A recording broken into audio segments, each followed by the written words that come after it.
자, 18번. 아. 아시는 분은 아시겠지만 중간에 뭐 이상한 자국이 날 수도 있습니다. 제가 지금 집인데 지금 서재 말고 밖에는 태어난 지 2달 된 애가 있어가지고 금방도 잠깐 애가 울음소리가 나가지고 가서 좀 끊고 확인하고 왔어요. 다시 찍는 건데 좀 이따 이제 우리 둘째는 문제가 아닌데 첫째가 지금 키즈 카페 가서 놀다 오라고 보내놨는데 돌아올 시간이 돼가고 있거든요. 밖에서 뛰어다닐 수가 있어가지고 그냥 그런가 보다 하시고 중간중간 끊길 수가 있는데 좀 양해를 해주시기 바랍니다. 지금 뭐 사정상 좀 이렇게 어디 가가지고 제가 뭐 카페도 글을 올리긴 했지만 지금 조금 따로 이렇게 촬영을 하거나 하기가 좀 힘든 상황이라서 좀 양해 좀 해주시고요. 자, 18번. 수익인식 기준 나왔죠. 금융자산, 개정된 건 금융자산 나오지 않았죠. 수익인식 기준 처음 나왔는데요. 자, 고객과의 계약에서 생기는 수익에서 제시되어 있는 고객과의 계약을 식별하기 위한 기준과 일치하는 내용은 말문제로 나왔고요. 1번.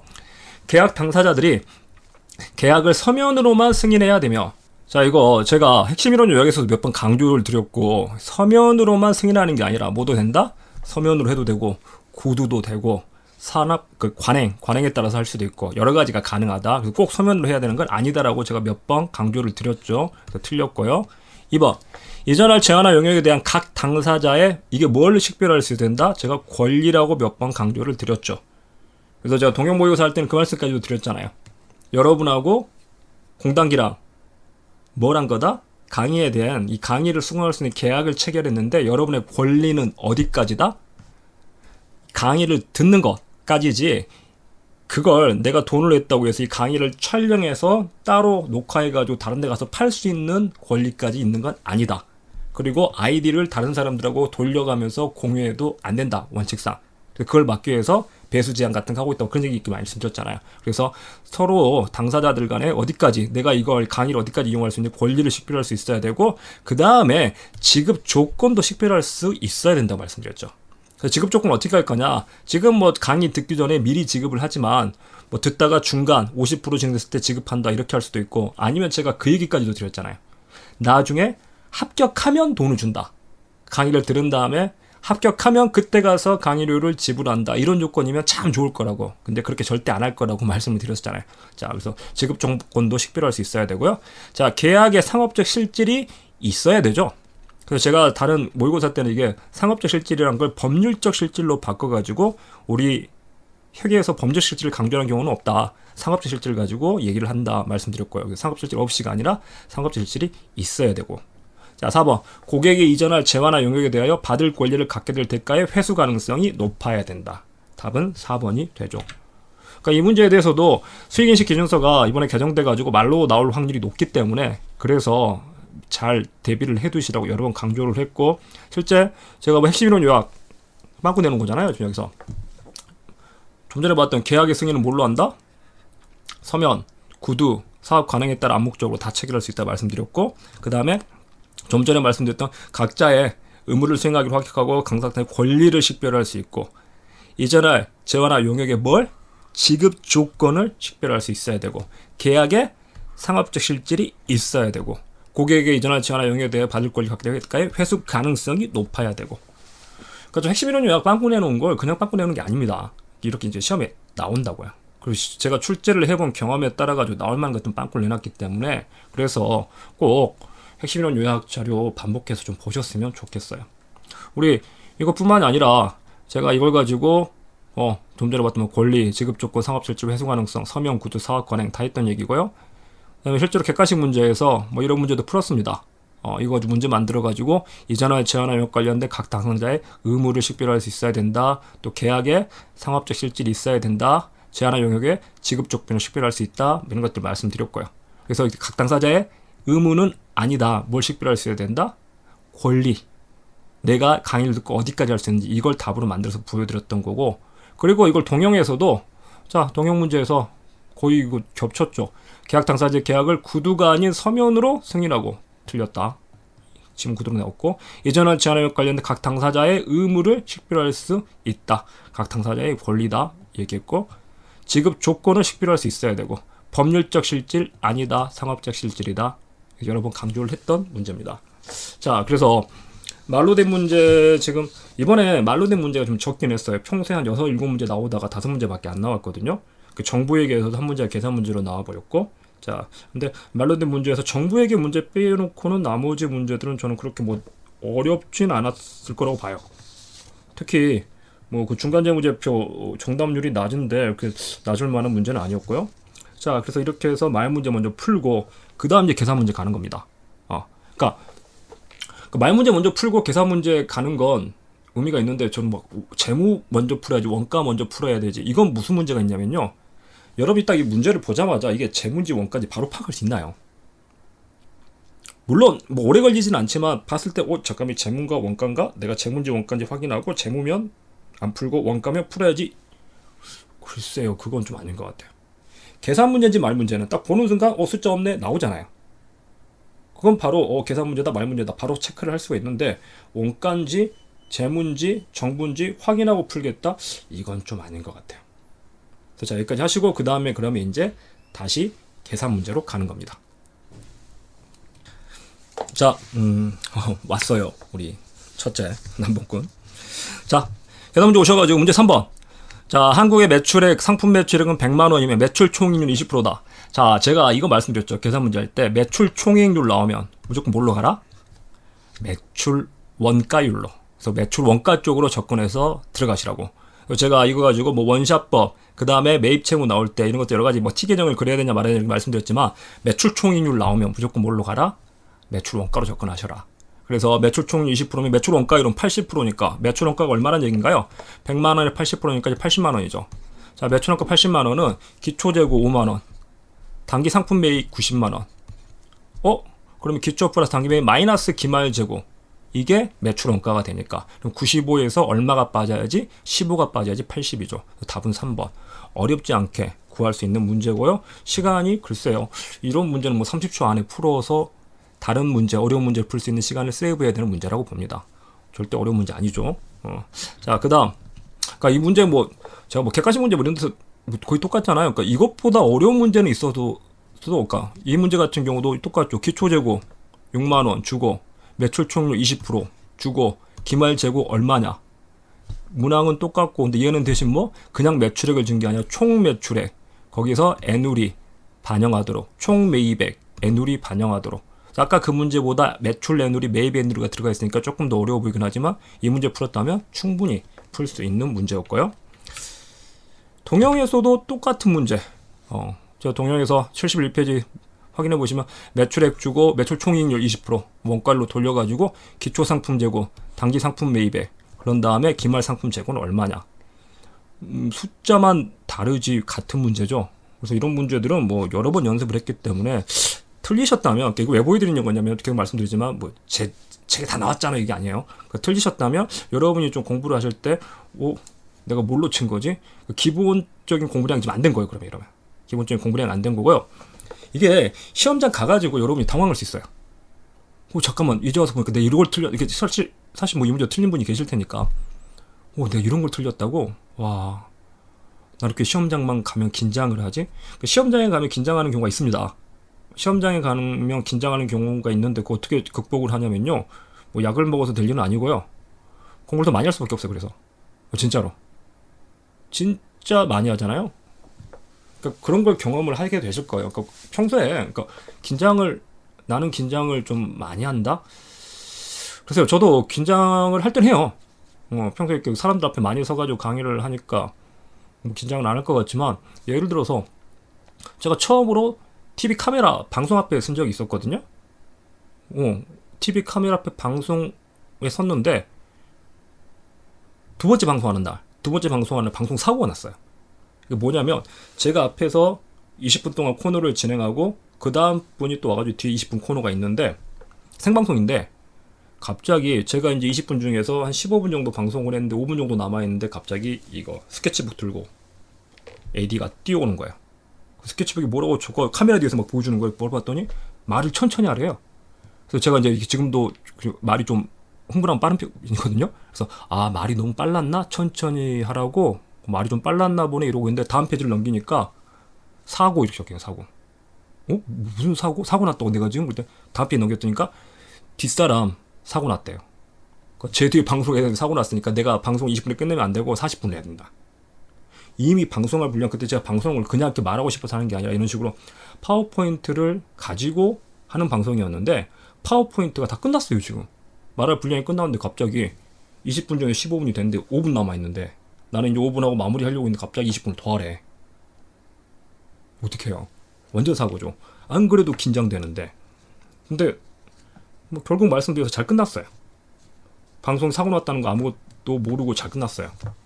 근데 왜 그게 가능했냐면 평소에 엄청나게 강의를 했고 엄청나게 연습하고 엄청나게 그 컨텐츠들에도 고민을 했었기 때문에 그 남아있던 그 주제를 가지고 잠깐만 그러면 내가 여러 번 했던 그것들을 연결시켜가지고 그 순간 만들어내는 거예요. 막 말을 생방송 카메라 앞에서. 근데 되더라고요. 그 돼요. 저는 제가 방송 체질이 아니라 생각했는데 그랬던 이유는 뭐냐, 엄청나게 거기다 시간을 쏟아붓고 엄청나게 고민을 했던 주제들이거든요. 그러니까 여러분도 왜 시험장에 가서 긴장을 하지? 물론 개인차는 있습니다. 원래 긴장을 잘 안 하는 사람이 있고 원래 긴장을 좀 많이 하는 사람이 있어요. 어떻게 하면 이걸 극복할 수 있냐? 다른 거 없어요. 진짜 많이 풀어보는 거예요. 많이 풀어보고 거기에 대해서 진짜 연습을 해가지고 벌벌 떨면서도 답은 보이게끔 만드는 거예요. 그거 말고는 답 없습니다. 그렇게 생각을 하세요. 그렇게 생각을 하세요. 약 먹어서 될 일이 아니잖아요. 예전에 저 말씀드린 분이 저 약 먹고 우왕청 시험 먹고 시험보다 자버렸으니까 약은 추천 안 드리고. 자, 그 다음 문제. 자, 4번 문제. 이게 이제 일단 풀어보죠. 풀어보고 2001년 초에 영업을 개시한 한국의 원가자는 다음과 같다. 생산량 판매량, 변동원가, 변동판관비, 고정제조간접은 고정판관비. 자, 제품의 단위당 판매가격 200억인 경우에 한국이 2001년 말 변동원가 계산에 한 영업이익, 변동원가 계산, 그리고 기말제품 재고액, 근데 이게 우리가 평소에 아주 익숙하게 접근했던, 연습했던 유형은 아니에요. 우리 이제 변동원가 계산은 주로 뭘 연습을 했죠? 전부원가 계산과의 차이. 변동원가 계산의 이익이 얼마냐? 전부원가 계산 이익이 얼마인데 변동원가 얼마냐? 이걸 뭐가 차이 나는 거? 고정제조간접원가. 기말 제공품에 포함된 고정제조간접원가, 기초 제공품에 포함된 고정제조간접원가, 이 차이만큼 난다. 이것들을 가지고 막 연습을 했는데 얘는 뭘 물어봤냐면 변동원가 계산 영업이익. 자, 근데 이거 작년이었나 재작년이었나 기출됐습니다. 기출문제 있었던 문제고, 그리고 기말 제품 재고액을 물어본 건 지금 처음 물어본 케이스였어요. 그래서 이게 봤는데 잠깐 영업이익 어떻게 하지? 기말 제품 재고 어떻게 하지? 하면 감이 안 온다고 넘기셔도 되는 문제. 그러니까 제가 정부에게는 어차피 아까 그 문제들 두 문제 다 보는 순간 제껴야 될 문제고, 이 문제도 시간이 오래 걸릴 것 같은데 이거 1분 안에 얼른 봐도 안 나올 것 같은데 지금 내가 느낌이 딱 안 오는데, 그러니까 원가는 그렇게 생각하시면 돼요. 여러분이 원가는 재무든 딱 보는 순간 이게 딱 그려져야 돼요. 어떻게 풀어야지 딱 그려져야 되는데 풀었는데 잠깐 어떻게, 그럼 일단 패스를 하는 게 좋아요. 물론 이제 아까 말한 대로 긴장이 되고 막 저렇다가 뭐냐면 모든 문제가 다 패스가 돼버리는 상황이 올 수 있어요. 근데 그런 뭐냐면 연습량을 확 늘려야 돼요. 그건 극복하려면. 자, 어쨌거나 시험장에서 이런 문제가 나오면요, 그러니까 일단은 넘기세요. 4번. 지금 우리 앞에 말 문제 다 풀었고, 말 문제 풀었을 때 뭐 정부에게 어려운 문제 하나 있었지만 패스했고, 3번 쉬웠고, 4번 어려운 문제 처음으로 나중에 건너뛰었다 다시 올까 싶은 문제잖아요. 일단 넘기세요. 네 문제까지 넘어가도 된다니까요. 그 정부에게 하나 찍은 것 같고, 이거 두 번째 문제는 일단 넘기시라고요. 근데 물론 넘기다 보니까 네 문제, 다섯 문제, 여섯 문제, 막 이렇게 계속 6문제, 7문제 넘어간다? 그러면 지금 내가 너무 긴장한 거예요. 그때는 좀 마음을 가라앉히고, 진짜 그것도 방법이에요. 6문제, 7문제 계속 안 풀린다 그러면 눈 감고 심호흡 한번 하세요. 눈 감고 심호흡 한 다음에 내가 지금 읽는 속도보다 약간 늦춰가지고, 내가 문제가 지금 마음이 급해서 1.2배속으로 읽을 수 있거든요. 0.8배속, 1배속을 잠깐 늦춰서 보라고요. 보이기 시작할 때까지. 그래서 그것도 팁입니다. 그래서 어쨌거나 4번 이거 일단 넘겨도 돼요. 저는 이제 넘기지 않고 그냥 풀게요. 그냥 풀 거지만 아까 말씀드리고 넘겼다가 나중에 시간 남으면 다시 와서 풀 수 있는 문제였거든요. 자, 변동원가 계산. 변동원가 계산 영업이익은 변동원가, 고정원가, 전부원가랑 변동원가의 차이는 뭐죠? 이거잖아요. 딱 하나. 고정제조간접원가 이거 하나. 고정제조간접원가를 전부원가 계산은 뭘로 보고 제품 원가로 보낸 다음에 이걸 팔린 부분은 매출원가, 안 팔린 부분은 재고 보내는 거고요. 변동원가 계산은 저 고정제조간접원가를 제품 원가로 보지 않고 제가 뭘로 본다? 기간원가로 본다. 여러 번 말씀드렸죠. 기간원가로 봐가지고 이걸 판매된 부분하고 판매되지 않은 부분으로 배분해서 남겨놓는 게 아니라 전부 다 단기 원가로 봐버린다. 판관비처럼. 그래서 고정제조관자본가 다 단기 비용으로 들어간다 말씀을 드렸고, 자 그러면 이 아까 변동가 계산에서 영업이익 계산은 공원이익부터 먼저 계산하죠. 그 양식을 제가 기본 강의 때 보여드렸고, 기출문제라는 게 그 공원이익을 물어본 기출문제가 있었거든요. 자 그러면 변동원가 계산에서는 일단 변동제조원가랑 변동판관비, 이 변동비를 빼가지고 공원이익을 구합니다. 지금 판매 가격은 개당 200원인데 변동원가는 개당 얼마? 150원. 200원에서 150원 빼면 개당 공원이익은 50원이고 몇 개 팔았다? 8,000개 팔았잖아요. 50원 곱하기 8,000개 그러면 40만원이 공원이익이 되고, 자 이 40만원에서 그 다음에 이 고정비들을 통으로 기간원가로 다 빼는 거죠. 제품원가에 배분하지 않고.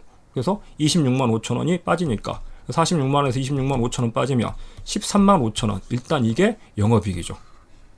13만 5천원 영업이익이고, 자 기말 제품 재고를 물어봤습니다. 재고는 사실 몇 개?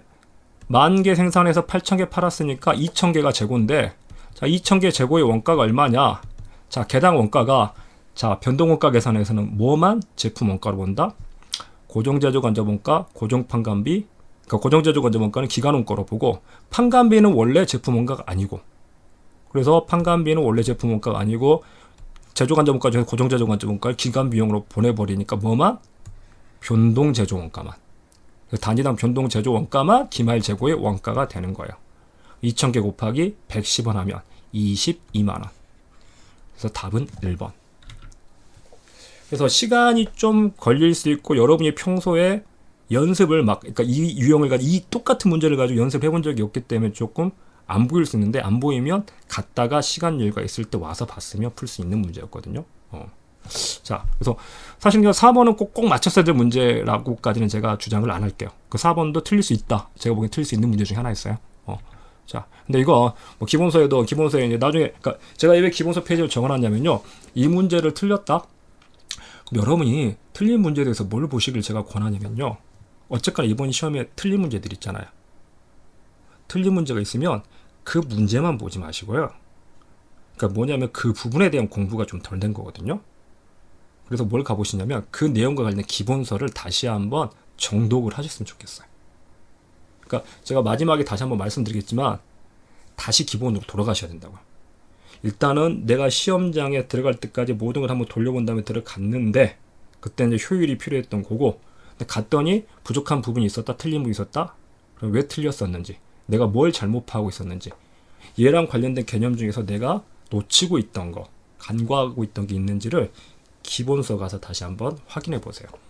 제가 기본서를 일부러 보신 분은 아시겠지만 그냥 기준서 카피해 놓지 않고 다 라이팅을, 오래 걸리면서 라이팅을 했던 이유는 뭐냐면, 여러분들이 기본서를 다시 보면 아 맞아 이거였지, 아 이런 플로우고 이런 개념이고 이런 프레임이구나, 이걸 다시 한번 되새길 수 있도록. 왜? 강의는 이제 다시 프리패스가 아니라 다시 듣기가 힘들잖아요. 또 강의는 다시 들으려면 그 부분 찾아야 되잖아요. 한참 걸리잖아요. 근데 책은 변동원가 앞에 목차 보고 216페이지 찾을 수 있다고. 그냥 그래서 읽어보면 아 맞아 이거였는데 내가 이걸 잊고 있었구나, 리마인드를 시키십시오. 그리고 그 기본서에 있는 예제들 풀어보시고 그렇게 접근하시기 바라고요. 이거 제가 이 양식 말씀드렸고, 변동원가, 그래서 변동원가는 여기까지 해서 공원이 구한 다음에 이 고정제조관자 고정판관비, 즉 고정제조관자원가를 빼가지고 변동원가 계산은 영업이익을 구하는 거다. 이게 변동원가 계산의 손익계산서 양식이다 말씀드렸고, 그 다음에 포인트는 이거죠. 좀 전에 말씀드렸던 이것도 기본서에 있는 그 그림인데, 변동원가 계산은 뭐가 포인트? 여기서 이거 고정제조관자원가를 기간비용, 제품원가로 보지 않고 기간비용으로 본다.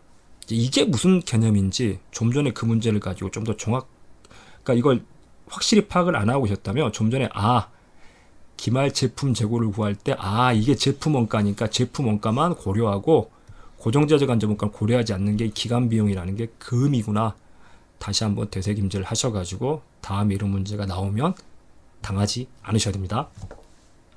이건 그래 기출문제도 하나 있는데 그건 조금 차이 나니까 제가 패스를 할게요. 그 다음에 6번. 자, 다음은 참고 임대업을 영위하는 한국 2001년 결산 관련 자료다. 계정, 보험료 줬고, 임대료 줬고, 자, 기초 성급보험료. 자, 이렇게 제가 이것도 말씀드릴게요, 다시. 문제 시험장 들어가가지고 이렇게 표 밑에 질문이 나오면 뭐부터 파악해라? 표 밑에 있는 질문부터 먼저 읽어라. 이거 내용 파악한 다음에 읽고, 아, 이거 물어보는 거에 다시 올라가면 안 되니까. 그게 시간 세이브다.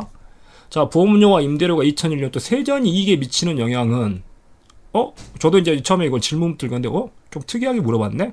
이렇게 나올 때는 보통 뭐가 나오죠? 오류 수정해가지고 뭐 수정 전, 수정 후 이렇게 나오는데 그게 아니라 그냥, 이익에 미치는 영향은? 그러면 오류를 수정하고 이런 거 할 필요 없이 그냥, 저기서 수익으로 얼마 인식되고 비용으로 얼마 인식되냐, 이거 뭐 뽑아내면 되거든요.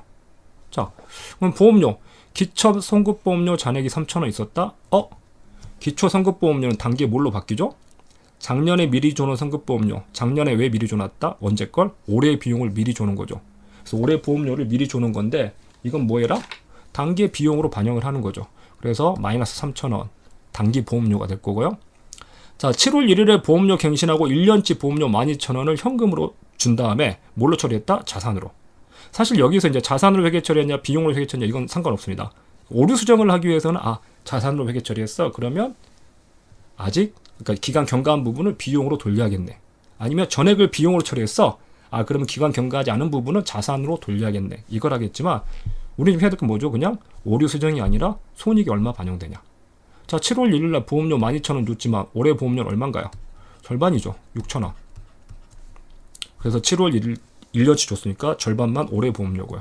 그래서 마이너스 3,000원 마이너스 6,000원이고 자, 임대료. 기초 선수 임대료. 임대는 빌려준 거고 임대 수익에 해당하는 거죠. 임차가 빌려서 지불한 거고 임대는 빌려주고 받은 거니까. 자, 기초의 선수 임대료. 이 선수 임대료는 뭐죠? 작년에 미리 받았던 임대료. 그래서 미리 받았는데 작년 수익이 아니니까 이연시켰던 건데 그게 올해 수익으로 바뀌어야 되죠. 기간이 도달할 테니까. 자, 그리고 4월 1일에 임대차 계약 갱신하고 1년치 임대료 24,000원을 받았대요. 그럼 저 24,000원 중에 얼마만 올해 수익이다? 4월 1일날 임대 1년치 줬으니까 9개월 12분의 9 그러면 2 곱하기 9에서 18,000원. 이 중에서는 18,000원만 올해 수익이고 6,000원은 다음 연도 수익이죠.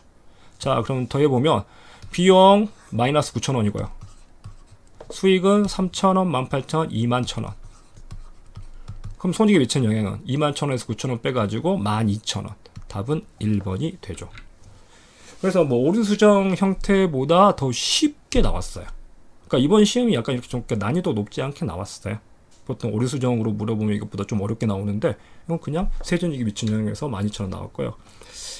뭐 이 문제는 뭐 제가 객관식 416페이지 나중에 보시면 똑같아요.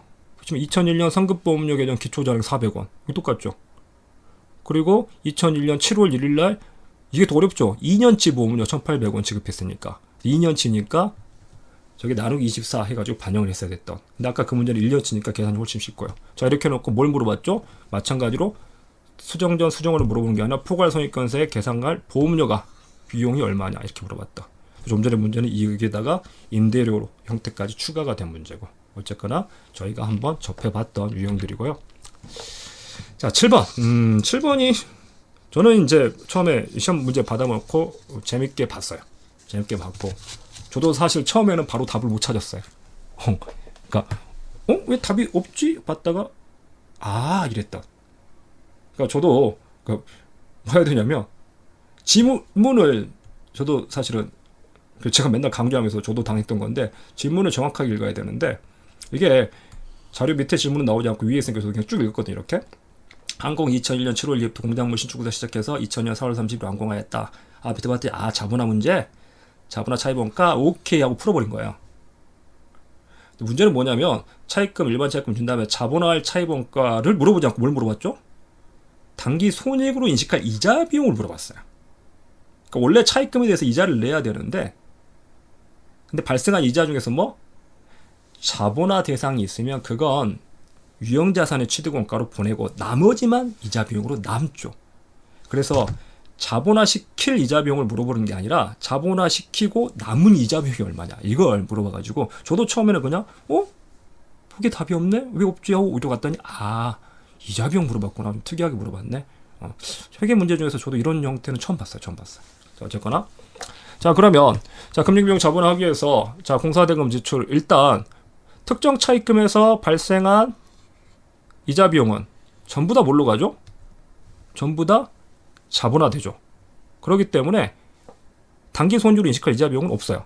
그냥 특정 차입금, 이 공사를 위해서 쓴 차입금은 전부 다 자본화가 될 거고, 일반 차입금 중에서 얼마가 자본화가 되고 얼마가 이자 비용으로 남냐는 건데, 자, 그럼 연평균 지출액 먼저 구하죠. 7월 1일 날 5만 원 지출됐습니다. 그러면 연평균 하면 6개월이니까 2만 5천 원이고요. 그 다음에 10월 1일 날 4만 원, 3개월이니까 4분의 1이니까 만 원. 합쳐가지고 3만 5천 원. 공사비 연평균 지출 3만 5천 원이고요. 자, 이 중에 특정 차입금을 쓴 건 얼마다? 5만 원, 6개월. 즉 2만 5천 원은 특정 차입금으로 쓴 거죠. 그러면 일반 차입금이 얼마 들어갔을 거다? 만 원이 일반 차입금이 투입이 됐을 겁니다. 자, 그럼 지금 일반 차입금이 2만 5천 원이고, 여기에 대해서 이자 비용은 자, 1월 1일부터 12월 31일까지 계속 있었기 때문에 2만 5천 원 곱하기 10%인데, 자, 이 중에서 얼마가 자본화가 된다? 만 원. 만 원에 대해서 10%만큼, 즉 1,000원만큼은 일반 차입금, 자본화할 일반 차입금 자본 비용이 돼가지고, 그래서 1,000원은 자본화, 즉 공장 건물 원가로 들어가고, 나머지 25,000원에 10%면 2,500원인데 2,500에서 1,000원을 뺀 나머지 1,500원만 이자 비용으로 남는 거죠. 그래서 답은 2번이 되는. 그래서 분명히 난이도가 어려운 문제였습니다. 어려운 문제. 이게 사실은 제가 이 금융비용 자본화 같은 경우에는 뭐 본론이 아니라 아마 그 뒤에 보론으로 돼 있었을 거예요. 보론. 좀 심한 내용으로 돼 있었을 거고, 여기에 대해서 뭐 객관식 문제를 풀어보긴 했지만 깊게 풀어보진 않았거든요. 깊게 풀어보지 않았고, 특히나 이건 또 거기서 한 번 더 꼬아놨잖아요. 저한테 처음에 다른 분도 그러니까 그 시험장 갔던 애가 이렇게 해가지고 이거 1,000원이랑 이거 5만 원 8% 이렇게 한 거죠. 사실은 2,000원 막 해가지고 구해서 3,000원, 저도 왜 없지 이랬던 케이스. 자, 그래서 이건 사실 아까 말씀드렸는데 봤는데 잠깐만, 금융비용 자본화? 나 이거 어려울 것 같아서 대비 안 했는데? 그러면 패스해도 되는 문제. 또 제가 틀려도 되는, 제껴도 되는 문제 4개까지는 틀려도 된다고 그러는데, 그 문제 중에 하나가 이거예요. 정부에게 2문제랑 그 다음에 재무에게서 2문제, 그리고 원가에서 좀 전에 4번 그 계산이 길었기 때문에 그 4번이나 다른 원가 좀 긴 거, 그 결합원가에서 매출 총액까지 물어보는 문제, 그 둘 중에 하나를 제끼면 4개 제끼고 가는 거거든요. 그래서 7번은 뭐 풀 수 없는 문제는 아니었지만 제껴도 되는 문제였습니다. 제껴도 되는 문제고, 사실 특정 차입금, 일반 차입금 다 주면서 자본화 물어보는 건 이건 뭐 풀 수 있냐 없냐를 떠나가지고 시간이 걸리기 때문에 굳이 막 대비를 해두시라 제가 그렇게 얘기를 안 했거든요, 분명히. 자, 그래서 어쨌거나 답은 2번이고, 뭐 제가 객관식 책에서 뭐 여기까지 물어보기로 했어요. 그러니까 이걸 연습을 시켰는데 이 문제가 이게 심화에 있었나? 좀 더 어려운 문제긴 해요. 어려운 문제인데 연습상에서 풀어보긴 했는데 그렇게 막 숙달을 하라고 말씀드리고 싶지 않아요. 어차피 저거 숙달해도 시간이 오래 걸리거든요. 그때 물어봤던 건 똑같이 특정 목적 차입금 주고, 그 다음에 일반 목적 차입금 주고, 여기가 이 문제 같은 경우는 자본화된 차입원가 총 얼마인데 거꾸로 일반 차입금에 대한 이자율이 얼마냐, 역산해서 물어본 거. 좀 더 이 문제가 난이도가 더 높은 문제긴 했지만, 근데 이걸 막 완전히 뭐 50초 안에 풀 수 있을까 숙달하십시오 이런 개념은 아니었고요. 그래서 저 7번 자체는 제가 보기에는 틀려도 되는 문제예요. 틀려도 되는 문제입니다. 다 맞출 필요 없어요. 자, 8번. 그러니까 8문제 같은 경우도, 그러니까 좀 전에 그런 제끼는 문제 빼놓고 되게 쉽게 나왔어요. 이거 뭐죠? 토지, 건물, 기계장치 일괄 취득해가지고, 뭐 공부를 우리가 너무 어렵게 해서 당황했을 수 있어요. 보통 토지, 건물, 기계장치 일괄 취득했을 때 뭐 많이 물어봤나요? 그러니까 저 건물을 신축하기 위해서 토지랑 건물을 같이 취득해서 건물을 바로 뽀겠을 때, 그러면 그 철거 원가에서 부산물, 매각대금, 차감한 비용을 전부 다 토지의 원가로 보낸다. 막 이거 연습 많이 했는데, 얘는 그냥 일괄 취득하고 150만 원 현금 지급했다. 150만 원 주고 취득했는데 일괄 지급 다 쓴대요. 그러면 뭘로? 공정가치로 그냥 안분하는 문제. 그래서 계산이 조금 어려울 수는 있는 문제, 근데 내용상 어려운 건 아니죠. 이 공정가치 합치면 얼마인가요? 5, 6, 7, 10, 4, 8, 10, 200만 원. 즉 공정가치 합계가 200만 원이거든요. 근데 현금 얼마 줬으니까 150 줬으니까. 그러면 공정가치 몇 프로? 75%죠. 4분의 3만큼. 그러면 이 150만원, 그러니까 이 200만원, 150만원이 이 공정가치 비율대로 안분이 되면 공정가치가 200만원인데 취득원가는 150만원이니까 75%만큼, 그럼 공정가치 75%만큼이 취득원가가 되는 거죠. 4분의 3이니까 432, 428, 432, 15, 432, 30, 4, 7에 28, 4, 5, 20, 3375 곱하기 3이니까 53, 15에 73, 21, 2, 33은 9, 10, 33은 9, 1002, 500, 1012, 500, 4번인가요? 이걸로 쓰니까 익숙하지 않아가지고 1012, 500인 것 같네요. 답은 4번 바로 나오죠. 그러니까 이게 어려우면 4분의 3 하기 쉬운 게 이거죠. 4, 1, 0, 5, 105에 3이니까 315, 31만 5천원 맞고, 이거 4분의 3 하면 4, 6은 안되고 4, 5, 20, 4, 7에 28, 4, 5, 20, 5, 7, 5 곱하기 3이니까 5, 3, 15, 7, 3, 21, 2, 5, 3, 15, 1, 7, 25, 1, 7, 25. 답은 4번. 그래서 사실 뭐 개인적으로 좀 그래요. 그러니까 우리 시험에서 이걸 물어봐야 되냐, 그러니까 논리나 이론을 물어봐야 되는데 이건 논리나 이론 물어보, 그러니까 저 공정가치 비율대로 안 분한다, 이걸 몰라서 틀리진 않았을 거야 아마. 근데 계산이 수학 문제죠. 넘어갑시다. 물론 뭐 이건 유로 객관식 문제, 객관식에서 저걸 실어놓지도 않았어요. 뭐 저걸 뭐 객관식에서 다뤄야 되나? 그냥 기본서는 있죠. 기본서 236페이지 가서 보시면 이렇게 해서 건물하고 토지 900만원 일괄 취득했는데 소유권 이전 비용 주고 취득세 납부하고, 그 다음에 둘 다 사용할 목적이 어떻게 할 거냐? 뭐 한다? 각각을 공정가치에 따라 안분하고 이렇게 한다. 그래서 이 뭐 기본 문제, 아주 기본 문제가 그냥 나온 겁니다. 기본 문제를 셋으로 안분하게끔만 나온 거고요. 어려운 문제는 아닌데 다만 계산이 지저분했죠. 자, 9번. 한국 2001년 1월 1일에 액면금액 12만원, 만기 2년, 이자 지급으로 매년 12월 30일 사채를 발행하였다. 자, 회계담당자는 다음과 같은 유효이자율법의 삼각표를 작성하였다. 설명으로 옳은 것은 오케이. 자, 사채 표시이자율. 표시이자율은 이자 지급. 그러니까 이걸 뭐 어렵다 뭐 얘기하면 안 되죠. 그러니까 이게 뭐 순서를 바뀌는 거죠. 우리가 평소에 이게 좀 특이한 문제긴 해요. 평소에 쓸 때 유효이자 삼각표는 유효이자가 앞에 있고 그다음에 액면이자, 이자 지급액이 두 번째로 나오는데, 저도 이렇게 출제된 걸 처음 보긴 했는데 뭐 큰 의미는 없죠. 큰 의미는 없고, 대신에 표시이자율 12만원, 액면금액 12만원 곱하기 8% 하면 8일은 8, 8이 16, 9,600원이지 18,000원 아니죠. 표시율 8% 아니고 뭐 계산해보면 9%인데, 자, 2001년말 사채 할인 발행 창구 상가액. 사실은 이 문제는 좀 그렇죠. 2001년 말 사채 할인 발행 상가액 뭐 1948인데 21유로 됐네. 이거 틀렸네? 아니네? 눈으로 찾는 문제예요 사실. 2002년 말 사채 관련 유효 이자 비용. 이자 비용 얼마인가요? 1296이? 1296이. 맞네? 답은 3번이네. 그러니까 이걸 난이도 어렵다고 하시면 안 돼요. 제가 강의할 때 그거 많이 말씀드렸죠. 사채랑 관련해가지고는 삼각표가 핵심이고, 대신에 삼각표를 가지고 뭘 할 수 있어야 된다? 삼각표를 가지고 분계를 추정할 수 있어야 되고, 분계를 가지고 삼각표를 그릴 수 있어야 되고, 삼각표만 가지고 장부금액 보고되는 금액을 계산할 수 있어야 되고, 그러니까 이 삼각표랑 재무제표 보고될 때 이게 어떻게 보고되는지랑 다 왔다 갔다 연결시킬 수 있어야 된다고 그랬잖아요. 삼각표를 그려야 되는 문제도 출제가 되지만 우리 시험에서 뭐가 출제될 확률이 더 높다? 계산기가 없기 때문에 이렇게 삼각표를 주고 그 삼각표를 가지고 분계를 유추하거나 재무제표에 보고될 금액을 유추하는 문제 나올 수 있으니까 대비해라. 이게 그 문제잖아요. 근데 그 문제 중에서 너무 쉽죠. 이렇게 되면 이렇게 된다면 보통 뭘 주냐면 이 시점에 처분했다, 처분 손익 얼마냐 뭐 이런 걸 주고 그러는데, 그게 아니라 그냥 이 표에 있는 숫자를 볼 수 있냐? 뭐 이런 문제가 나와버렸죠. 그래요? 사채 유효이자율 뭐 계산해 볼 필요 없죠. 뭐 이거 나눠서 뭐 계산해 볼 수 있겠지만 이미 3번이 너무 명확하게 답이 나오니까. 제가 모의고사 볼 때도 항상 그 말씀 드렸잖아요. 이렇게 3번이 답이 명확한데 자꾸 그 습관 바꾸라고. 우리 뭐 하죠? 3번이네 한다면 그래도 4번도 확인해 볼까? 사채 유효자율 연 12%? 유효자 12%인가 계산해 볼까?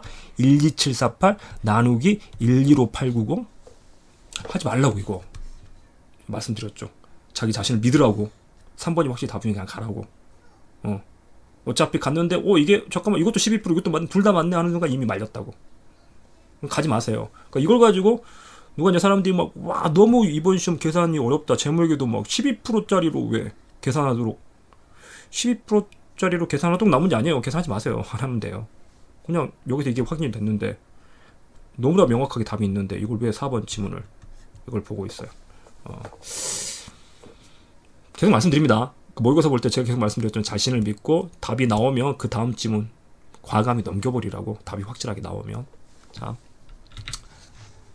10번 이거 뭐 제가 그래서 객관식 문제집 기본서에서도 이렇게 해가지고 뭐 이 삼각표 이렇게 주고 삼각표가 주어진 상태에서 파악을 하는 것들, 유효절 액면율 높다, 유효절 몇 프로다. 자 이게 더 어렵죠. 저걸 가지고 상환했다면 상환 손실 얼마냐, 그다음 만기까지 인식할 이자 비용 총액 뭐 이런 것들 물어보는 거. 그래서 삼각표를 가지고 이렇게 물어볼 때 왔다 갔다 하면서 답할 수 있어야 된다고 말씀드렸었습니다. 정리하세요. 자 10번도 이게 아까 거기 정답률 낮은 상위권에 있진 않았는데 사람들이 은근히 좀 많이 틀렸다고 해가지고 10번도 자 읽어보죠. 그러니까 자본이 어려워요. 그래, 자본 제가 강의할 때도 말씀드렸지만 자본이라는 게 이게 추상적인 개념이기 때문에 어렵긴 한데 그래도 이 문제가 그렇게 어려웠나?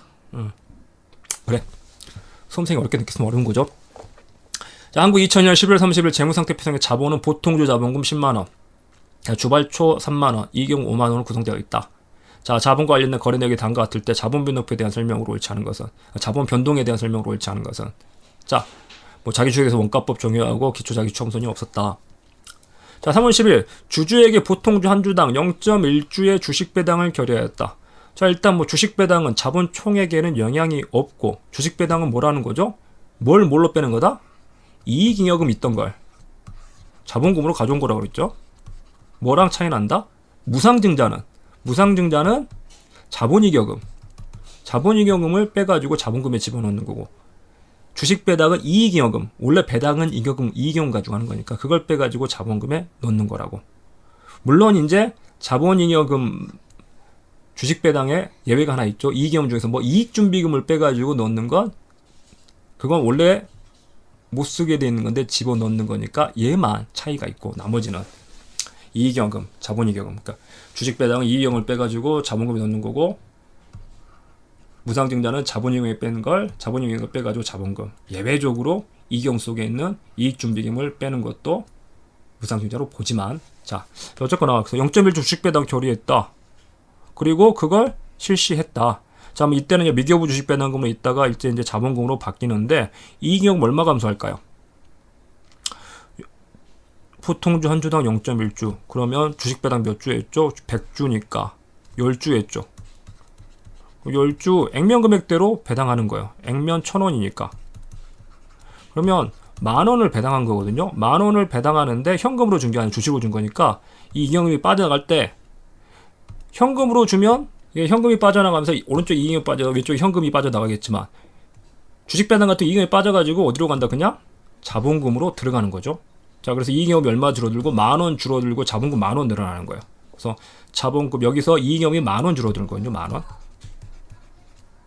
자, 그 다음에 자기주식 취득 매각 이게 잉여금에 영향을 주나요?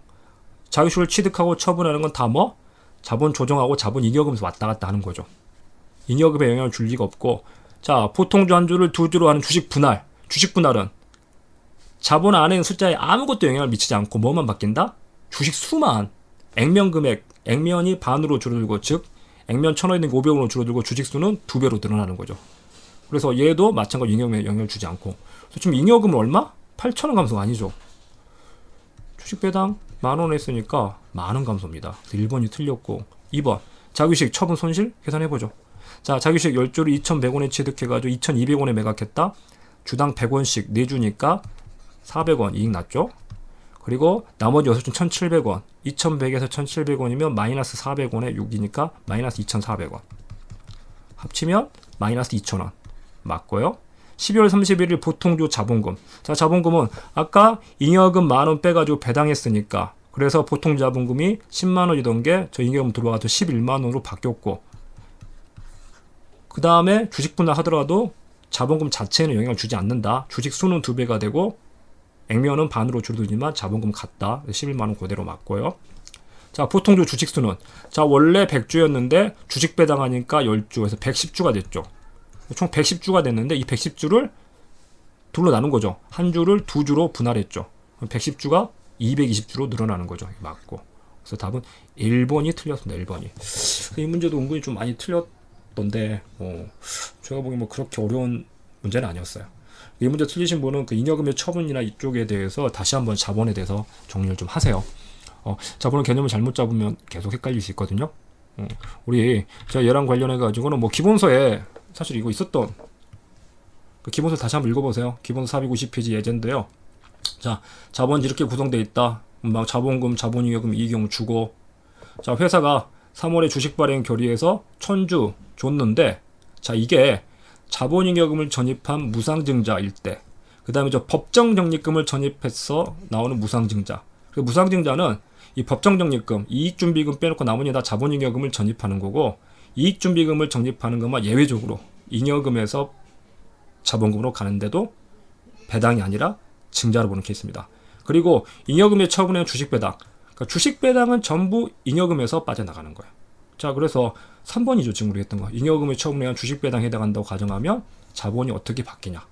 이 자본금, 자본이익이 어떻게 바뀌냐 해가지고 여기서 잉여금 줄어들고 자본금 늘어나는 거 예제로 풀었던 거거든요. 가서 내용 다시 한번 확인해 보시고 틀리신 분은 한번 다시 한번 풀어 보십시오. 기본으로 다시 돌아가셔야 돼요. 내가 틀렸던 문제랑 관련해서 기본서를 다시 한번 보시라고요.